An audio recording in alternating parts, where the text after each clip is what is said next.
অনেকে বলে কার সাথে কার বিয়ে হবে এটি জন্মেরও বহু বছর আগে হতে নির্ধারিত। কথাটির সত্যতা জানতে চাই। আমি অল্প বয়সে বিয়ে করার ফজিলত সম্পর্কে জেনেছি, তাই আমি অল্প বয়সে বিয়ে করেছি। বিয়ে করতে গিয়ে আমার দেনমোহর ধার্য করা হয়েছে 3 লক্ষ টাকা, যা শোধ করা আমার পক্ষে অসম্ভব। আমি যে টাকা ইনকাম করি তা দিয়ে আমার সংসার কোনো রকম চলে। এখন আমি কি করে এই টাকা শোধ করব, আমাকে একটু বলবেন। অনেকে বলে কার সাথে কার বিয়ে হবে এটি জন্মেরও বহু বছর আগে হতে নির্ধারিত। কথাটির সত্যতা জানতে চাই।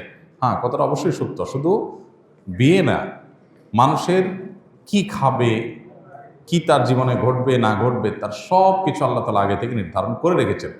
আল্লাহর নির্ধারণ এটা কখনো ব্যতিক্রম হয় না, এটা পরিবর্তন হয় না। তবে হ্যাঁ, দোয়ার মাধ্যমে আল্লাহ তাআলা তার তাকদীরের কিছু কিছু বিষয়কে পরিবর্তন করেন। তো এই জন্য আমাদের জন্মেরও বহু বছর আগে কার সাথে কার বিয়ে হবে, কে কোথায় রিজিক পাবে, কে কতটুকু রিজিক পাবে, কার কোথায় মৃত্যু হবে, কে কি ভোগ করবে না করবে, তার বিস্তারিত সব কিছু আল্লাহ তাআলা লিখে রেখেছেন। তাকদীরের অনেকগুলো স্টেপ আছে। মানুষ সৃষ্টির 50,000 বছর আগে আল্লাহ তাআলার একরকম লিখন আছে। তারপরে বছরে বছরে আল্লাহ তাআলা লাইলাতুল কদরে মানুষের সারা বছরের তাকদীর লেখেন। আবার মানুষ যখন মাতৃগর্ভে থাকে তখন তার ভিতরে আল্লাহ তাআলা তার জীবনে যা ঘটবে সেই প্রোগ্রাম আল্লাহ তাআলা সেট করে দেন। এরকম নানাভাবে, নানা স্তরে, নানা স্টেপে মানুষের জীবনে তাকদীর এটা আল্লাহ তাআলা নির্ধারণ করে থাকেন। এটা সত্য। আমি অল্প বয়সে বিয়ে করার ফজিলত সম্পর্কে জেনেছি, তাই আমি অল্প বয়সে বিয়ে করেছি। বিয়ে করতে গিয়ে আমার দেনমোহর ধার্য করা হয়েছে 3 লক্ষ টাকা, যা শোধ করা আমার পক্ষে অসম্ভব।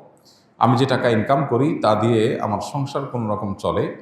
এখন আমি কি করে এই টাকা শোধ করব, আমাকে একটু বলবেন।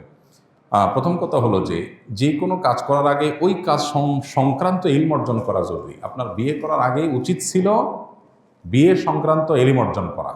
যে বিয়েতে মোহর ধার্য করা, এটা কি মুখে মুখে নাকি বাস্তবেই এই ধার্য করা জিনিসটা আদায় করতে হবে, কতটুকু মোহর হওয়া উচিত, কতটুকু হওয়া উচিত না, এ সম্পর্কে ধারণা আগে থেকে অর্জন করা দরকার ছিল। আফদালুল ইলমে ইলমুল হাল ও আফদালুল আমালে হিফজুল হাল।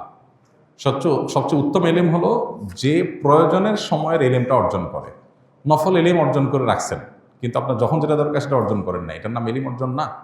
সো বিয়ের আগে একজন মানুষ, একজন মুসলমান, তার উচিত বিবাহ সংক্রান্ত বিধিবিধান জানা। বিয়ের গুরুত্বপূর্ণ একটা পার্ট হলো মোহর। সে মোহর সম্পর্কে না জানে আপনি বিয়ে করে বসে আছেন, তাহলে সেক্ষেত্রে এটা আপনার ভুল।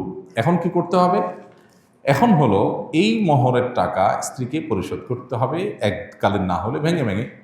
যদি বলেন না ভেঙে ভেঙেও আদায় করতে পারবো না, তাহলে স্ত্রীর কাছে বসে আলাপ করে, যে মুরব্বীরা বেশি ধরে ফেলেছেন, আননেসেসারি ধরেছেন, তাহলে সেটাকে কমানোর জন্য যদি চেষ্টা করেন, আর স্ত্রী যদি কিছু কমায় দেন, বাকিটা আপনাকে দিতেই হবে। বিষয়টা স্ত্রীর উপর নির্ভর করে। কিন্তু ধার্য হয়ে গেছে, তখন বলেন নাই, ধার্য হওয়ার সময়, এখন আসলে আপনাকে দিতে হবে। এককালীন না হোক, ধীরে ধীরে হলেও ভেঙে ভেঙে দিয়ে শেষ করবেন।